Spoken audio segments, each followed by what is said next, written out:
자, 오늘부터 우리가 사도행전 말씀을 함께 묵상하려고 합니다. 바라기는 사도행전 말씀을 묵상해 나갈 때 하나님께서 우리에게 크신 은혜와 사랑으로 함께 하시고 또 우리와 우리 교회 가운데 정말 초대교회와 같은 성령 충만하고 또 사랑이 넘치는 은혜가 충만한 그러한 모습으로 변화되어가는 그런 은혜가 있기를 주의 이름으로 간절히 축원합니다. 자, 그래서 우리 공동체가 정말 이 건강한 교회로 또 영향력 있는 그런 교회로 세워져 가기를 간절히 소망합니다. 자, 건강한 교회, 영향력 있는 교회. 저의 목회 방향이기도 한데, 자, 그래서 우리 로고, 그 교회 로고에 보면 이 건강한 교회, 영향력 있는 교회, 이 창곡 성결 교회로 그렇게 되어 있잖아요. 자, 물론 우리가 그런 공동체를 이뤄가기 위해서 우리가 양적으로나 또 질적으로 더 성장하고 성숙해져 가야겠죠. 자, 그러면 우리가 구체적으로 어떻게 해야 할까요? 이 초대교회와 같은 이 건강하고 또 영향력 있는 교회가 되기 위해서. 자, 우리가 사도행전 9장 31절 말씀에 보게 되면, 자, 당시 초대교회의 모습에 대해서 이렇게 기록을 하고 있습니다. 그리하여 온 유대와 갈릴리와 사마리아 교회가 평안하여 든든히 서가고 주를 경외함과 성령의 위로로 진행하여 수가 더 많아지니라. 아멘. 자, 사실 이 초대교회는 이 예루살렘에서 시작된 이 아주 작은 그런 믿음의 이 공동체였어요. 이 많은 핍박 속에서 이 여러 가지 어려움을 겪어야만 했던 그런 정말 힘든 그런 어려움 가운데 있는 그런 공동체였습니다. 자, 그럼에도 불구하고 이 날마다 믿는 자의 수가 더해지고 또 유대와 사마리아와 땅끝까지 이 든든히 세워져 가는 그런 교회였다라고 하는 것이에요. 자, 이 당시 가장 강력한 힘을 가지고 있던 이 로마조차도 이 어떻게 할 수가 없는 또 음부의 권세가 감히 이길 수 없는 그런 건강하고 또 영향력 있는 그런 교회였어요. 자, 그러면 어떻게 초대교회는 이렇게 이 건강하고 또 영향력 있는 그런 교회가 될 수가 있었을까요? 자, 주님께서 이 땅에 처음 세우신 그 교회의 본질적인 모습, 이 음부의 권세가 이 흔들지 못하는 그 교회의 모습은 어떤 모습이었을까요? 자, 부활하신 주님께서 마지막으로 이 땅 가운데 이 제자들에게 하신 이 말씀을 통해서 자, 오늘 이 시간 우리가 건강하고 또 영향력 있는 교회의 본질에 대해서 함께 그 비밀을 깨닫게 되기를 간절히 소망합니다. 자, 첫 번째로 이 건강하고 영향력 있는 교회는 바로 이 말씀의 능력이 있는 교회예요. 말씀의 능력이 있는 교회. 자, 우리가 마태복음 16장 말씀해 보게 되면 이 베드로가 예수님께 어떻게 말씀합니까? 주는 그리스도요 살아계신 하나님의 아들입니다 라고 그렇게 고백을 합니다. 자, 그리고 예수님께서는 내가 이 반석 위에 내 교회를 세우리니 음부의 권세가 감히 이기지 못하리라 라고 그렇게 말씀을 하셨어요. 자, 여러분, 예수님께서 말씀하시는 이 반석은 바로 이 베드로의 믿음의 고백을 말합니다. 자, 그리고 그 믿음의 고백은 이 예수님이 베드로에게 말씀하셨던 그 말씀에 기초한, 그러니까 하나님의 말씀에 기초한 그런 믿음이었어요. 자, 우리 사랑하는 성도 여러분, 우리 교회는 바로 믿음의 공동체입니다. 특별히 하나님의 말씀에 기초한 그런 믿음의 공동체예요. 자, 그리고 그런 교회는 이 음부의 권세가 감히 흔들지 못하는 바로 건강하고 그리고 영향력 있는 그런 교회입니다. 자, 오늘 본문 말씀 속에서 우리는 이것을 더 정확하게 분명하게 알 수가 있어요. 자, 1절과 2절 말씀에 보면 데오빌러여 내가 먼저 쓴 글에는 물은 예수께서 행하시며 가르치시기를 시작하신부터 그가 택하신 사도들에게 성령으로 명하시고 승천하신 날까지의 일을 기록하였노라. 아멘. 자, 이 신약 성경에 있는 누가복음과 이 사도행전의 저자는 이 동일한 인물입니다. 누구입니까? 바로 누가이죠. 누가가 이 두 성경을 다 기록을 했어요. 자, 그래서 오늘 말씀에 이 내가 먼저 쓴 글이라는 말은 그러니까 누가가 이미 썼던 그 누가복음을 말하고 있는 것입니다. 자, 그리고 이 복음서는 이 예수님의 생애를 기록을 했습니다. 자, 특별히 예수님이 하셨던 일들, 이 공생의 기간 동안 예수님의 사역을 기록한 것이 바로 이 복음서예요. 자, 그러면서 누가가 그 복음서를 말하면서 이 누가가 자신이 쓴 그 누가복음의 내용을 아주 간략하게 오늘 본문에서 이 정리를 하면서 말씀해 주고 있습니다. 자, 1절 말씀을 다시 보시면 이 물은 예수께서 행하시며 가르치시기를 이 시작하심부터, 자, 여러분 예수님께서 그 사역을 그러니까 어떻게 어디서부터 시작을 하셨습니까? 무엇에서부터 시작을 하셨어요? 바로 가르치시기를 시작하심부터라고 그러셨습니다. 그러니까 말씀을 가르침으로부터 이 예수님은 그 사역을 이 시작을 하셨어요. 자, 그렇다면 이 예수님의 사역의 마지막은 또 어땠을까요? 자, 우리가 3절 말씀에 그가 고난받으신 후에 또한 그들에게 확실한 많은 증거로 친히 살아계심을 나타내사 40일 동안 그들에게 보이시며 하나님 나라의 일을 말씀하시니라. 아멘. 자, 여기 그가 고난을 받으셨다라는 말은 바로 이 십자가의 고난과 이 죽으심을 말하고 있는 것이죠. 예수님께서 십자가에서 고난받으시고 또 죽으신 후에 다시 예수님이 살아나셨어요. 자, 그리고 제자들과 마지막으로 이 40일 동안 이 땅 가운데 함께 지내셨습니다. 자, 그리고 마지막 40일 동안 예수님께서 이 마지막으로 하신 일이 무엇입니까? 자, 오늘 말씀에 보면 하나님 나라의 일을 말씀하시니라 라고 그랬어요. 자, 근데 여러분 사실은 이 예수님께서 그냥 이 십자가에서 못 박히신 자국이나 이 찔린 창자국을 보여주시면 사실은 뭐 그냥 다 될 일이었어요. 자, 그러면 예수님 말씀을 뭐 그대로 믿었겠죠. 자, 근데 예수님은 그렇게 하지를 않으셨어요. 제자들이 의심하고 믿지 못할 때 바로 이 성경의 말씀을 펼쳐놓고 바로 그 말씀을 가르치셨습니다. 자, 오늘 성경이 예수님의 마지막 서역을 이 하나님 나라의 일을 말씀하시니라, 또 예수님의 첫 시작을 말씀을 가르치시니라 라고 그렇게 이 말씀을 가르치셔서 그 제자들로 하여금 바로 예수님이 이 땅에 교회를 세우도록 하셨어요. 자, 그리고 그 교회는 이 음부의 권세가 감히 흔들지 못하는 바로 건강하고 그리고 영향력 있는 그런 하나님의 교회였습니다. 자, 이것이 주님께서 이 땅에 세우신 이 교회의 이런 본질적인 그런 모습인 것이, 그러니까 교회의 첫 시작인 것입니다. 자, 그렇다면 우리가 그런 교회가 되기 위해서 어떻게 해야 할까요? 자, 답이 이미 나와 있죠. 초대교회와 같이 우리 가운데 무엇보다 바로 이 말씀의 능력이 있어야만 한다라고 하는 것입니다.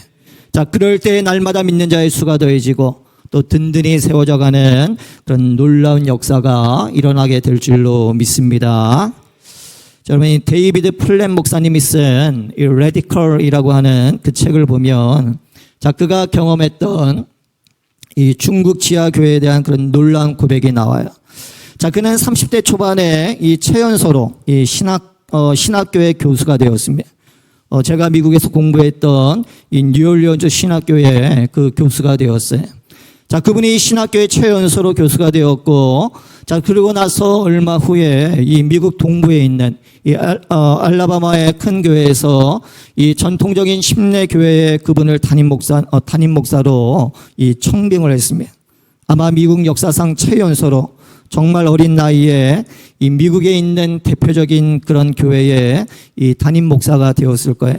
자, 그분은 늘 열심을 다했지만 이 정말 순탄한 길, 또 최고의 길을 걸어갔습니다. 자, 그러던 어느 날 그가 이 중국에 있는 지하교회를 섬기기 위해서 이 홀로 중국에 이 선교를 가게 됩니다. 자, 그리고 그곳에서 이 말씀을 전하게 돼요. 자, 그러면서 그것이 이 그의 신앙의 큰 전환점이 되었습니다. 이 빛이 하나도 들어오지 않는 그런 좁은 지하실에서 이 전등 하나만을 켜고 수십 명의 중국 지하교회 성도들이 이 빼곡하게 앉아서 이 말씀을 듣는 것입니다. 뭐 우리처럼 이렇게 편한 의자나 이런 여러 가지 조명이나 뭐 화려한 여러 가지 음악들이 아니라 좋은 마이크나 뭐 이런 시설이 아니라 이 빼곡하고 좁고 먼지가 자욱하고 한기도 되지 않는 곳에 전등 하나, 동그란 전등 하나 켜놓고 그곳에서 수십 명의 사람들이 빼곡히 모여 앉아 이 말씀을 듣는 거예요. 한기도 안 되고 공기도 탁한 그곳에서 이 몇 시간 동안 말씀만을 전했는데 정말 이 어른들부터 어린아이까지 단 한 사람도 이 힘들어하는 사람이 없었다라고 하는 거예요. 모두가 말씀에 흠뻑 젖어 있는 그런 놀라운 경험을 그가 그곳에서 하게 됩니다. 자, 그렇게 준비한 말씀을 모두 전했는데 이 다들 아무도 일어나지를 않는 거예요. 이미 다 끝났는데. 자, 그리고 그들 중에 한 사람이 용기를 내서 손을 들고 말합니다. 목사님, 말씀을 더 듣고 싶습니다. 자, 그래서 그날 저녁에 이 데이비드 플랫 목사님이 이 신약 성경을 펼쳐놓고 이 신약 성경 말씀만 가지고 마태복음부터 쭉 요한계시록까지 이 각 건을 하나씩 이 가르치기를 시작한 거예요. 자, 그렇게 6시간이 넘는 긴 시간 동안 그날 저녁에 자정이 넘도록 그 지하교회 성도들과 함께 말씀을 나눴습니다. 자, 그러고 나니까 또 다른 사람이 일어나서 묻는 겁니다. 뭘 물었겠어요? 목사님, 저희가 이 신약 성경에 대해서는 다 알게 되었는데, 자, 그러면 구약 성경은 어떻게 합니까? 자, 이 모두가 너무 간절한 눈빛으로 자기를 바라보니까, 자기가 어떻게 이 노라고 말할 수가 없었던 거예요. 자, 그래서 이분이 그분들에게 말했어요. 자, 그러면 우리 내일 다시 모여서 우리 구약 성경의 말씀을 함께 나눕시다. 자, 그리고 나서 일주일 동안 그 지하실에서 그 교회 성도들과 성경을 펼쳐놓고 구약의 말씀들을 처음부터 끝까지 함께 그 말씀만을 나누면서 큰 은혜를 받은 거예요. 자, 그리고 사역을 마치고 미국으로 돌아오는 길에 그의 마음 가운데 이 하나님이 주시는 감동과 도전이 있었습니다. 이 상상하지 못할 일을 그가 경험한 거예요. 중국의 지하교회처럼 정말 말씀만을 가지고 하나님을 예배한다면 어떨까? 그것이 초대교회의 근본적인 레디컬한 그런 신앙의 모습이 아닌가? 그런 생각을 그가 하게 된 것입니다. 자, 그래서 그가 미국에 돌아온 후에 그 교회 성도들에게 이렇게 선포를 했어요. 자, 여러분, 이번 고난주간 성금요일 저녁에는 아무것도 없이 그냥 말씀만 가지고 우리가 성경만 같이 나누도록 하겠습니다. 마치는 시간은 저도 잘 모릅니다. 언제 마칠지 모릅니다. 말씀 그 자체에 우리가 흠뻑 빠져들기를 간절히 원합니다. 라고 그렇게 선포를 했습니다. 자, 근데 막상 그렇게 선포를 했지만 이 목사님 마음 가운데 정말 얼마나 많은 사람들이 올까? 편안한 환경 속에서 듣기 좋은 말씀을 듣던 사람들이 아무런 그런 편안함이 없는 말씀, 그 말씀 자체만을 가지고 듣는 그 자리에 이 얼마나 많은 사람들이 올까? 자, 그런 생각을 하며 이제 한편으로는 걱정이 되는 거예요. 자, 그런데 그럼에도 불구하고 이 말씀만 가지고 함께 나눌 수 있다면 그것이 은혜라고 생각하고 이 준비를 했던 것입니다. 자, 그런데 놀라운 일이 일어났어요. 그 성금요일 저녁에 이 본당에 들어가 보니까 이 수천 명의 성도들이 와서 그 자리에 앉아 있는 거예요. 자, 여러분, 미국 교회가 오늘날 이 미국이 뭐 영적으로 타락했다라고 뭐 그렇게 말을 하지만, 자, 여러분, 미국은 여전히 이 하나님의 말씀 앞에서는 그러한 신실한 그리스도인이 있습니다. 자, 그리고 이것이 시크릿 처치 무브먼트라고 하는 그런 새로운 영적 무브먼트가 되었어요. 자, 그리고 이것을 통해 이 미국에 있던 많은 교회들이 바로 이 하나님의 말씀 앞에 바로 서기를 시작을 했습니다. 그러니까 그 말씀 그 자체에 이 서기를 시작을 했어요. 자, 그리고 지금은 전 세계에 있는 수천 개의 교회가 이 수만 명의 성도들이 함께 참여하는 그런 거대한 영적 무브먼트가 되었습니다. 자, 여러분, 히브리서 4장 12절 말씀에서 하나님의 말씀은 살아있고 활력이 있어 좌우의 날선 어떤 검보다도 예리하여 혼과 영과 및 간절과 골수를 찔러 쪼개까지 하며 또 마음의 생각과 뜻을 판단하나니라고 그랬습니다. 자, 여러분, 이 말씀을 여러분들 믿으십니까? 말씀을 전하는 저에게도 뭐 이 믿음이 있어야 하고 또 말씀을 듣는 여러분들에게도 바로 이와 같은 하나님의 말씀에 대한 그런 믿음이 있으셔야 합니다. 자, 하나님의 말씀이 지금도 살아서 우리 가운데 운행하신다라고 하는 하나님의 말씀이 우리 가운데 이 능력으로 역사하신다라는 그런 믿음이 우리 가운데 있어야만, 자, 그 말씀이 비로소 우리의 삶 가운데 능력으로 나타나게 될 줄로 믿습니다. 자, 여러분, 우리가 주일 예배에 나와서 잠시 말씀을 듣는 것으로 여러분 만족해서는 절대 안 돼요. 그렇게 해서는 이 하나님의 말씀의 능력을 우리가 온전히 누릴 수가 없습니다. 혼과 영과 간절과 골수를 쪼개까지 했는데 살아 역동력 있게 역사하시는 그 말씀의 능력을 우리가 온전히 누리지 못하고 신앙생활을 한다면, 자, 그 신앙생활만큼 오늘 안타까운 신앙생활이 어디 있겠어요? 하나님은 살아있는 말씀으로 그 말씀의 능력을 우리 가운데 베푸시기를 원하시는데 우리가 그 삶 속에서 그 말씀의 능력을 누리며 살아가기를 원하시는데 자, 그런데 우리가 그 말씀의 능력을 누리지 못한다면 우리의 신앙생활은 빈 껍데기에 지나지 않는다라고 하는 것입니다. 자, 하나님께서 여호수아에게 이 율법책을 내 입에서 떠나지 말게 하며 주야로 그것을 묵상하여 그 안에 기록된 대로 다 지켜 행하라라고 그렇게 말씀하셨습니다. 자, 그러면서 뭐라고 말씀하셨냐 하면 그리하면 내 길이 평탄하게 될 것이며 내가 형통하리라라고 말씀하셨어요. 자, 여러분, 이 성경에서 말하고 있는 이 형통하다라고 하는 것은 이 세상적인 성공을 의미하지 않습니다. 내가 삶이 부유해지는 게 나의 건강한 삶이 이 성경은 그걸 가지고 형통하다라고 그렇게 얘기하지 않아요. 자, 성경에서 이 형통함은 바로 하나님이 함께 동행하시는 거예요. 하나님이 함께 하심이 바로 형통함인 것입니다. 아멘.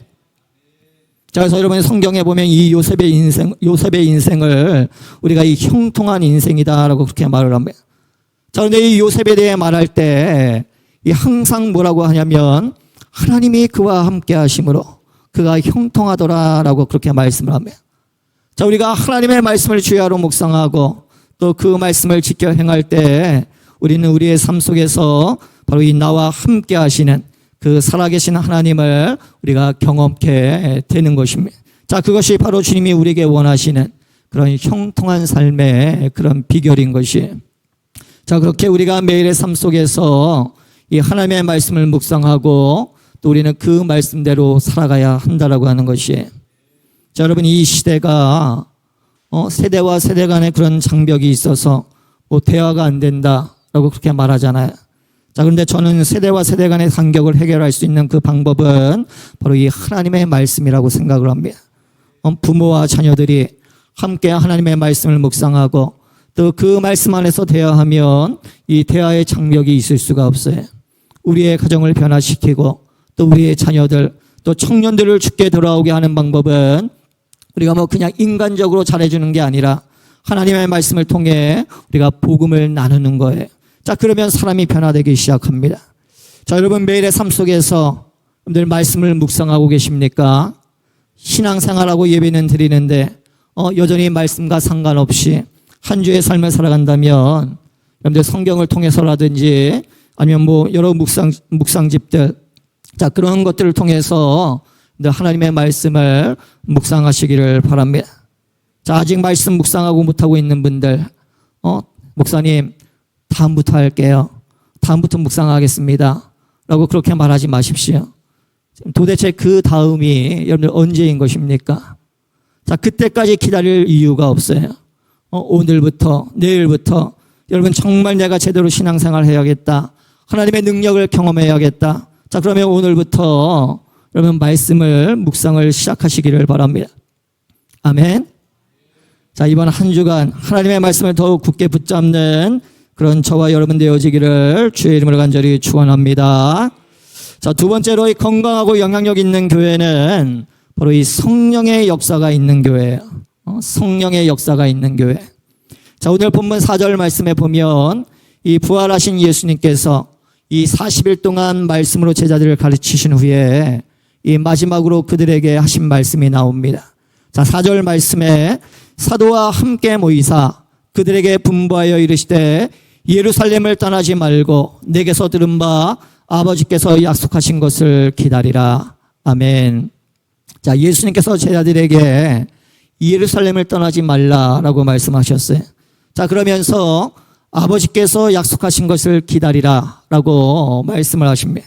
자, 그러면 여러분 아버지께서 약속하신 것이 무엇일까요? 자, 누가복음 24장 49절 말씀에 보니까 자, 이와 비슷한 말씀이 나옵니다. 자, 볼지어다 내가 내 아버지께서 약속하신 것을 너희에게 보내리니 너희는 위로부터 능력으로 입혀질 때까지 이 성에 머물라. 자, 하나님께서 약속하신 것은 뭡니까? 바로 위로부터 임하는 능력이에요. 자, 그래서 요한복음 14장에서 이것을 이 보혜사라고 그렇게 얘기를 하고 또는 이 진리의 영이다라고 그렇게 말을 합니다. 자, 그런데 사도행전 16장 7절 말씀에 보게 되면 이 오늘 본문을 기록한 누가가 이것을 이 예수님의 영이라고 그렇게 말을 합니다. 예수님의 영. 자, 성경을 보면 이 예수님의 제자들은 예수님께서 말씀하신 것처럼 예수님을 떠나지 않고 이 하나님께서 약속하신 것을 받기 위해 기다리고 있었어요. 자, 그리고 우리가 잘 알고 있는 것처럼 이 마가의 다락방에 함께 모여 기도하던 중에 이 위로부터 임하는 강한 성령의 역사를 그들이 경험하게 됩니다. 자, 그러자 그들에게 놀라운 변화가 일어나게 되죠. 두려움에 떨며 도망치고 또 숨어있던 그들이 이 담대히 나아가서 복음을 전하기 시작하는 겁니다. 함께 모여 하나님을 예배하고 또 자신의 것을 이 아낌없이 내어놓기 시작을 했어요. 자, 그리고 베드로와 요한이 심지어 예수님을 십자가에 못 박았던 그 유대인들 앞에서 담대하게 그들의 죄를 지적하면서 그 죄들을 이야기하면서 회개하고 죄 사함을 받으라라고 그렇게 선포를 합니다. 자, 그랬을 때 3,000명이 넘는 사람들이 회개하고 그리고 구원을 받는 이 놀라운 성령의 역사가 일어나게 돼요. 자, 여러분 사도행전 말씀들을 보면 이 예수님께서 행하셨던 그 놀라운 일들이 바로 이 제자들과 또 초대교회를 통해서 계속해서 동일하게 이루어지는 것을 우리가 볼 수가 있어요. 자, 그런데 그들이 그런 놀라운 능력을 행하기 전에 항상 먼저 나오는 말씀이 있습니다. 뭡니까? 바로 성령 충만하여라는 그런 말이에요. 성령 충만하여. 자, 초대교회 성도들이 담대히 복음을 전하고 또 병든 자를 위해서 기도하고 귀신을 쫓아내고 또 심지어 자기의 생명을 내어드리기까지 할 수 있었던 것은 그들이 바로 이 성령 충만했기 때문입니다. 자, 그래서 이 아도프 피어슨이 쓴 이 성령 행전이라는 그 책에 보면 이 사도행전이 처음부터 끝까지 이 성령의 역사하심에 대한 기록이기 때문에 이 사도행전 말씀을 이 성령 행전이라고 그렇게 말해야 한다라고 그렇게 말을 합니다. 자, 그러면서 그가 이렇게 말을 해요. 그리스도의 교회여, 이 성령 행전에 대한 기록은 결코 완성에 이르지 않았다. 이것은 엄격한 의미에서 끝맺음이 없는 책이다. 왜냐하면 이 책은 성령 충만을 받은 거룩한 하나님의 자녀들을 통해 새로운 장들이 계속해서 덧붙여지기를 기다리고 있기 때문이다. 자, 하나님께서 오늘도 우리를 통해 여러분들 일하시기를 원하십니다. 아멘. 교회를 통해서 복음이 열방 가운데 전파되기를 원하세요. 자, 그런데 이 성령의 역사 없이는 바로 이런 일들이 일어날 수가 없다라고 하는 것입니다. 자, 그렇기 때문에 우리가 더욱 성령 충만함을 우리는 간구해야 하는 것입니다. 자, 18세기 유럽의 영적 부흥을 이끌었던 이 존 웨슬레가 이 성령 충만함을 받고 이 영국 교회 안에 성령 운동을 일으키니까 이 그의 목요였던 이 옥스퍼드 대학의 교수들이 그를 불렀어요. 그가 벌이고 있는 이 성령 운동이라고 하는 것이 도대체 무엇인지 듣기를 원했기 때문입니다. 자, 그래서 이 존 웨슬레가 이 그 당시에 그 지성의 상징인 그 교수님들이 모인 곳에서 이 성령 충만함을 받으십시오라는 제목으로 이 설교를 했어요. 자, 이 당시 최고의 지성이라고 자부했던 이 옥스퍼드 대학 교수들은 이 그런 설교를 듣는 것 자체가 사실은 굉장히 불쾌했어요. 그러니까 불편한 거죠. 이 친구가 뭔데 감히 우리에게 성령 충만을 받으라고 해? 자, 웨슬레가 그런 상황들을 알고 그런 그들에게 이렇게 말을 했습니다. 예수님의 제자들은 예수님을 만났고 예수님의 말씀을 직접 들었고 또 예수님과 함께 먹었고 자신들의 눈으로 죽었던 자가 다시 살아나는 기적을 봤습니다. 자, 그런데도 예수님께서는 제자들에게 성령을 받으라고 명령을 하셨습니다. 그들은 예수님의 명령을 따라 예루살렘에 모여서 성령이 임하기를 기다렸고 오순절 마가의 다락방에 성령의 충만함을 받은 후에 나가서 그들이 드디어 복음을 전할 수가 있었습니다. 자, 그러자 베드로와 사도들의 설교를 듣고 한 번에 3,000명이 세례를 받고 5,000명이 믿는 그런 역사가 일어났습니다. 자, 그런데 옥스퍼드 대학에 철명하신 교수님들, 여러분들은 예수님을 직접 만난 적이 있으십니까? 여러분들은 예수님과 함께 직접 식사하신 적이 있으셨습니까? 여러분들은 죽었던 자가 살아나는 그 기적의 현장에 직접 그 자리에 있어 보셨습니까? 예수님을 만나고 예수님과 함께 음식을 나누고 죽어가는 자가 살아나는 그 기적의 역사를 보았던 사람들조차도 성령이 임하여 권능을 받은 다음에야 나가서 영혼을 건질 수가 있었는데, 자, 그렇다면 여러분들이야말로 바로 성령 충만함을 반드시 받아야 하나님의 종으로 쓰임받을 수 있지 않겠습니까? 자, 이 웨슬레의 설교를 들은 그 교수들이 그 말씀 앞에 깨어지기 시작을 했습니다. 성령을 사모하기 시작했고 또 그들이 간절히 하나님 앞에 기도하기 시작을 했어요. 자, 그래서 옥스퍼드 대학에서부터 이 성령 운동과 영적 갱신 운동이 일어나게 된 것입니다. 자, 그러자 영국 사회가 변화되기 시작했고 또 교회들이 부흥하면서 이 유럽 전 지역의 대각성 운동이 일어나기 시작을 한 것이에요. 자, 우리 사랑하는 성도 여러분, 자, 하나님의 말씀이 우리 가운데 능력으로 역사하기 위해서는 우리가 반드시 우리의 성령 충만함이 우리 가운데 있어야만 합니다. 아멘. 자, 우리에게 말씀의 능력은 있는데 우리가 말씀은 알기는 아는데 우리 안에 성령이 없으면 그 말씀은 그저 우리의 세상 지식에 불과한 것이에요. 우리를 교만하게 만들고 그 말씀이 다른 이들을 공격하는 그런 수단이 되어버리고 교회의 질서를 깨트리는 그런 일들이 되어버리고 마는 것입니다. 즉 말씀의 능력이 있는 것도 중요하지만 그 말씀이 능력으로 우리의 삶 가운데 역사하려면 반드시 우리에게 이 성령 충만함이 있어야 한다라고 하는 것이에요. 자, 그래야만 성령 충만함 가운데 담대히 우리가 말씀을 선포할 수 있고 또 그 말씀이 우리 가운데 바로 능력으로 나타날 수가 있는 것입니다. 자, 그렇다면 여러분, 이 성령 충만함이란 무엇일까요? 자, 성령 충만함 받아야 하는데 성령 충만함이 뭡니까? 자, 예수님께서 주여 주여 하는 자마다 다 천국에 들어가는 것이 아니라고 그렇게 말씀하셨던 것처럼 여러분, 그저 우리가 주여하고 크게 외친다라고 해서 그것이 성령 충만을 의미하는 것은 아니에요. 자, 우리가 자칫 이 성령 충만함을 어떤 우리의 그런 외적인 그런 모습으로 판단할 수가 있습니다. 자, 그러나 성령 충만함은 바로 우리의 내적인 변화로부터 시작이 되는 것이에요. 자, 5절 말씀에 보면 예수님께서 이렇게 말씀하셨어요. 요한은 물로 세례를 베풀었으나 너희는 몇 날이 못되어 성령으로 세례를 받으리라 하셨느니라. 자, 무엇으로 세례를 받습니까? 성령으로 세례를 받으리라. 자, 여러분, 물로 세례를 받는 것과 이 성령으로 세례를 받는 것이 뭐가 다른 것일까요? 어떤 차이가 있을까요?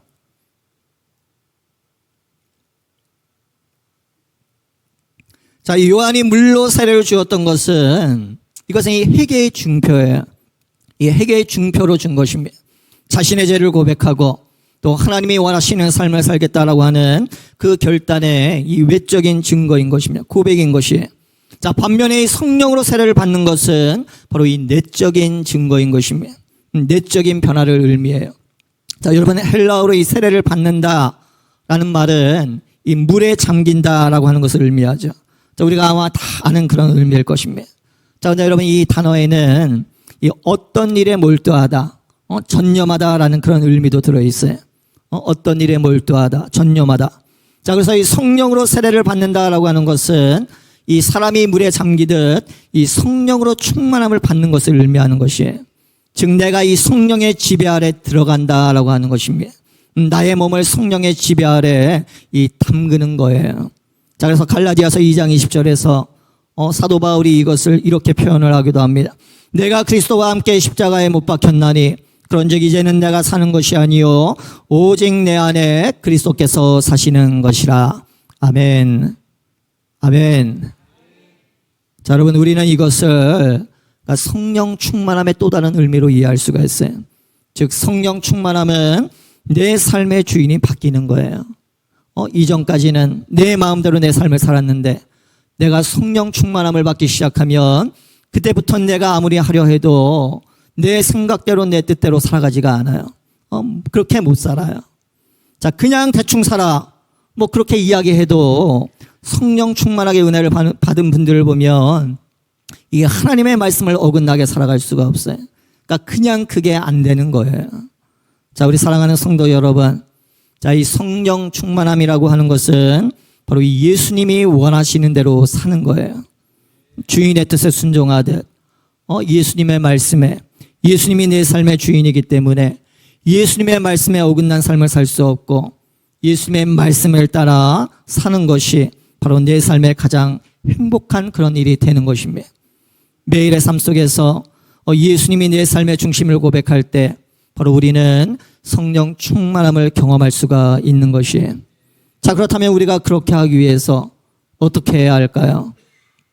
자, 이것은 내가 원한다라고 해서 뭐 억지로 그냥 의식적으로 또는 뭐 외형적으로 내가 꾸며낼 수 있는 그런 모습들이 아닙니다.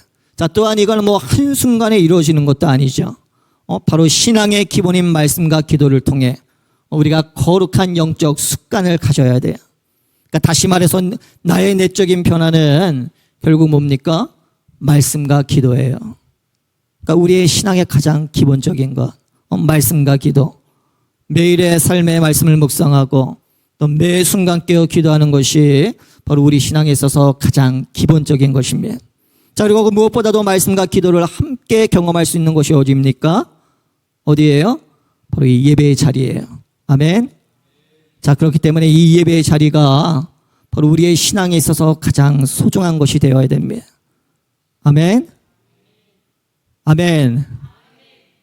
여러분, 성령 충만함을 받기를 원하십니까? 자, 그렇다면 예배의 자리를 여러분들이 지키셔야 돼요. 예배의 자리에 나오셔야 합니다. 나오셔야 돼요. 아멘. 자, 바라기는 저와 여러분들의 마음 가운데 정말 함께 모여 예배하는 그 예배에 대한 간절함이 있기를 간절히 소망합니다. 자, 예수님께서 두세 사람이 함께 내 이름으로 모이는 곳에 나도 그들과 함께 한다라고 그렇게 말씀하셨어요. 여러분, 우리가 이렇게 주일에 나와서 이렇게 뭐 함께 예배하는 것 중요해요. 또한 우리가 뭐 주일 예배뿐만이 아니라 주중에 드려지는 많은 예배들 우리 가운데 있지 않습니까? 수요 예배도 있고 금요 예배도 있고 또 매일 드려지는 새벽 예배도 있어요.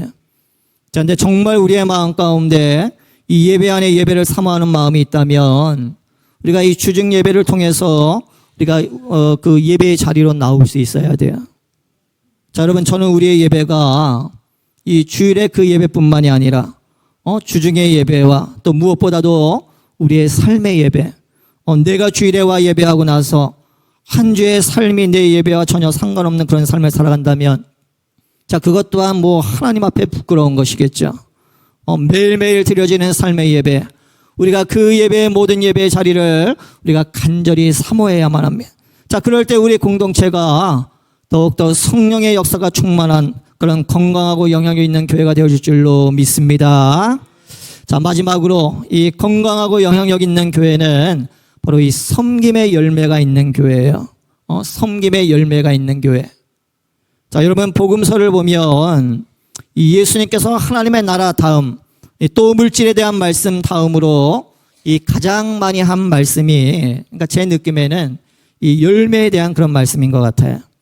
자, 예수님께서 좋은 나무는 반드시 좋은 열매를 맺고 또 나쁜 나무는 반드시 나쁜 열매를 맺게 되어 있다라고 말씀하십니다.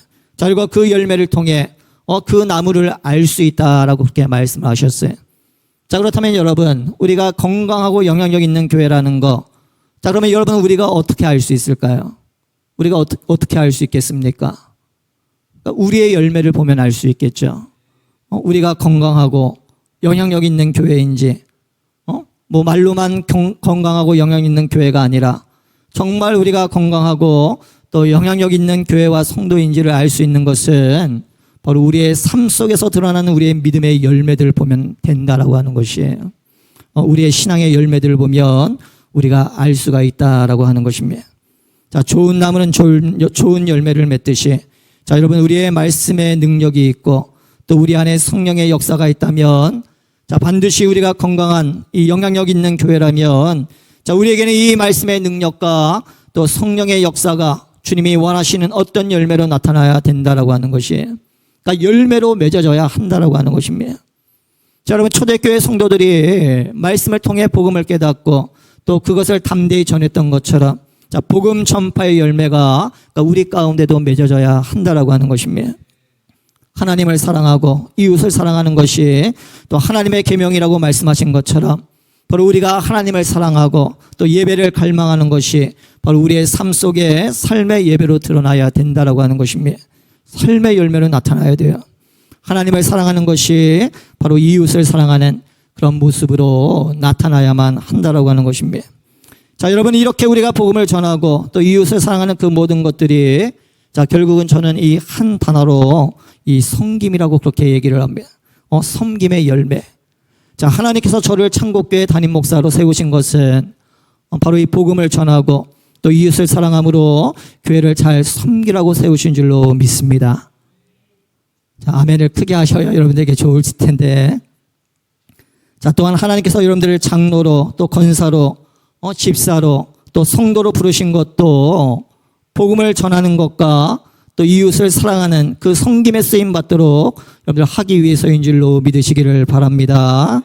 자, 말씀의 능력과 우리가 성령의 역사를 간구하는 그 우리의 목적이 바로 이 섬김에 있어야만 한다라고 하는 것이. 자, 예수님께서도 제자들에게 마지막으로 그것을 강조하셨어요. 자, 그래서 우리가 본문 6절 말씀에 보면 예수님께서 하나님의 나라에 대해 말씀하시고 이 성령에 대해서 말씀하시니까 이 제자들이 묻는 거예요. 주께서 이스라엘 나라를 회복하심이 이때니까. 자, 이게 무슨 말이냐 하면 자, 그들은 예수님께서 말씀하신 그 하나님의 나라를 이 땅의 나라로 이해를 했던 거예요. 그러니까 자기의 나라를 빼앗겼는데 영토를 잃어버렸는데 자, 이 회복하심에 대해 그들이 물을 때 이 리스토라는 그런 단어를 사용을 했어요. 그러니까 빼앗긴 영토를 다시 회복해 주시고 또 잃어버린 나라를 되찾는 것을 그러니까 이 제자들은 기대를 했다라고 하는 것입니다. 자, 그러나 예수님께서 말씀하신 것은 그런 것이 아니었어요. 뭡니까? 8절 말씀에 오직 성령이 너희에게 임하시면 너희가 권능을 받고 예루살렘과 온 유대와 사마리아와 땅끝까지 이르러 내 증인이 되리라 하시니라. 아멘. 자, 예수님께서 제자들에게 성령이 임하면 그러니까 자연스럽게 너희가 온 유대와 사마리아와 땅끝까지 이르러 뭐가 됩니까? 내 증인이 되리라. 그렇게 말씀하셨어요. 그러니까 막연중에 증인이 되기를 원한다. 아마 너 증인이 될 거야. 라고 그렇게 말씀하지 않으셨어요. 또는 뭐 증인이 되어야 한다. 반드시 증인이 되어야 한다. 증인이 되어라. 자, 그렇게 명령하지도 않았습니다.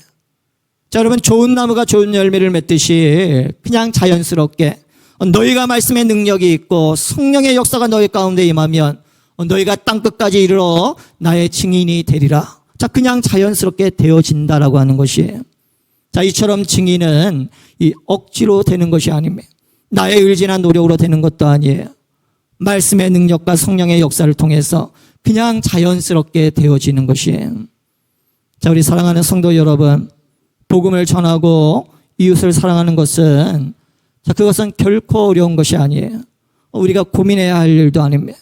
자, 이것은 말씀의 능력과 성령의 역사를 경험한 성도와 교회라면 그냥 자연스럽게 되어지는 거예요. 아멘.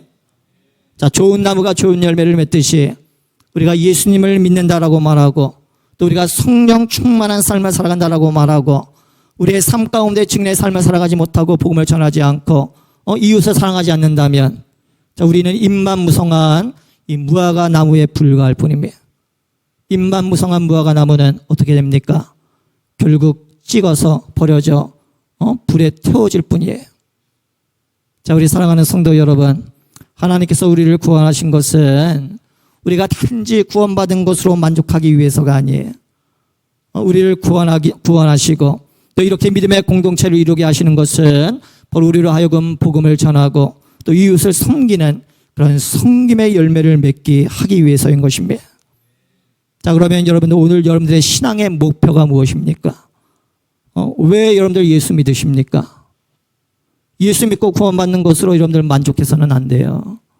예수 믿고 구원받고 내 자녀들이, 우리의 집이, 내 가정이 그저 뭐 행복한 것으로 내 신앙의 목표가 되어서는 절대로 안 된다라고 하는 것입니다. 또 여러분들 그저 존재하는 것만으로 만족하며 살아가는 것도 안 돼요. 여러분들 예수님께서 말씀하신 것처럼 좋은 나무는 좋은 열매를 맺듯이 반드시 우리의 신앙생활엔 이 믿음의 열매들, 합당한 열매들을 맺으며 우리가 살아가야 하는 것이에요. 그것이 우리가 영적으로 건강하고 또 영향력 있는 그런 삶을 살아가고 있다라고 하는 그런 증거가 되는 것이에요. 자, 18세기 미국의 대각성 운동을 이끌었던 이 조지 히필드는 이 미국 동북부의 6개 주를 말을 타고 달리면서 이 복음을 전했어요.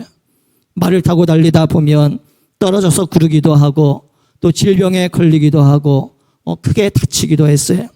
자, 그렇게 쉬지 않고 계속해서 말씀을 전하면서 그의 건강이 좋지 않았습니다. 자, 그렇게 그는 복음을 전하기 위해서 그 일에 피와 땀을, 아니 그 생명을 다 쏟아부었어요. 자, 그리고 그러던 1870년 어느 날 이 영국에서 사역을 마친 히필드가 이 미국 보스턴 항구에 도착을 했습니다.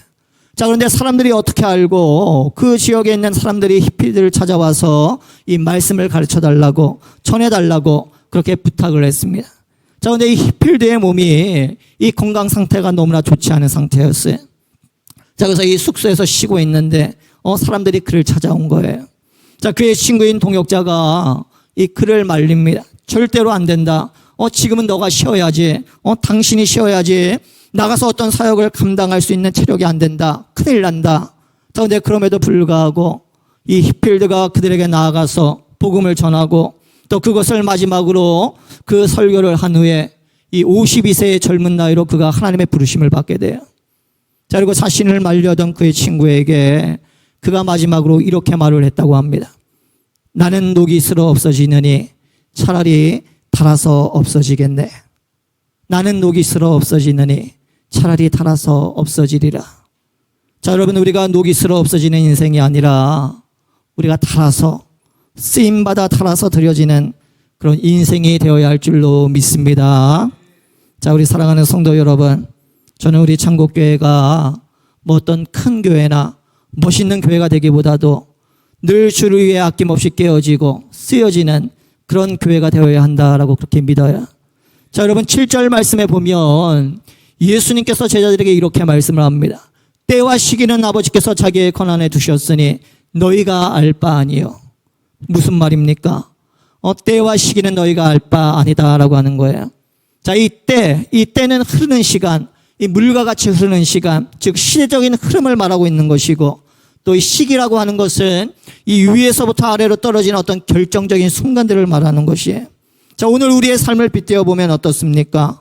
이 세상이 점점 악해지고 있어요. 신앙생활 하기가 너무 힘들어지고 있어요. 그러니까 흐르는 시간이죠. 때예요. 자, 근데 시대적인 그런 상황들입니다. 자, 그러면 시기는 뭡니까?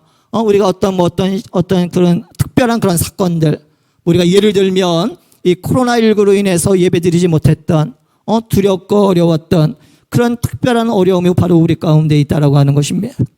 자, 그런데 주님이 제자들에게 말씀하신 거예요. 때와 시기는 너희가 알 바 아니다. 자, 그럼 우리가 알아야 할 것이 무엇인가? 주님이 우리에게 원하시는 것은 바로 땅끝까지 이르러 증인이 되리라. 바로 열매를 맺는 삶을 살라라고 하는 것이에요. 그러니까 우리의 관심과 우리의 기도의 내용과 우리의 신앙의 목적이 바로 주님의 말씀에 순종하여서 복음을 전하고 이웃을 사랑하는 그런 열매 있는 삶이 되어야 한다라고 하는 것입니다. 자, 주님은 우리에게 때와 시기는 너희가 알 바가 아니다라고 말씀하셔요. 정말 주님께서 우리에게 원하시는 것은 그러니까 어떤 상황 속에서도 증인의 삶을 살아가라라고 하는 것입니다.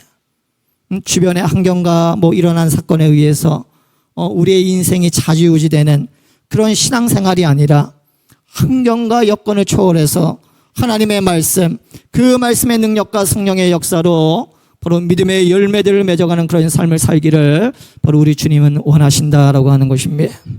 자, 잎만 무성하고 열매 없는 무화과 나무가 아니라 정말 풍성한 성김의 열매가 있는 그런 우리 모두가 되어지기를 주의 이름으로 간절히 축원합니다. 자, 말씀을 맺겠습니다. 우리 사랑하는 성도 여러분, 자, 하나님께서는 우리가 복음을 전하고 또 주님의 제자를 양육하고 그리고 이웃을 사랑하기를 원하십니다. 자, 그리고 그 뜻을 이루기 위해서는 정말 우리가 초대교회와 같이 건강하고 그리고 영향력 있는 교회가 되어야 할 줄로 믿습니다. 자, 그렇게 되기 위해서는 초대교회와 같이 우리에게도 이 말씀의 능력, 또 성령의 역사, 그리고 섬김의 열매가 있어야만 돼요. 자, 그럴 때 우리의 교회가 이 음부의 권세가 감히 흔들지 못하는 이 건강한 교회, 또 이 세대뿐만 아니라 다음 세대까지 영적인 선한 영향력을 끼치며 열방을 주께 돌아오게 하는 그런 영향력 있는 교회가 될 줄로 믿습니다. 자, 바라기는 여러분들의 삶 가운데서 늘 말씀의 능력과 성령의 역사와 또 성김의 열매를 풍성하게 맺어가시기를 우리 주님의 이름으로 간절히 축원합니다. 축원합니다.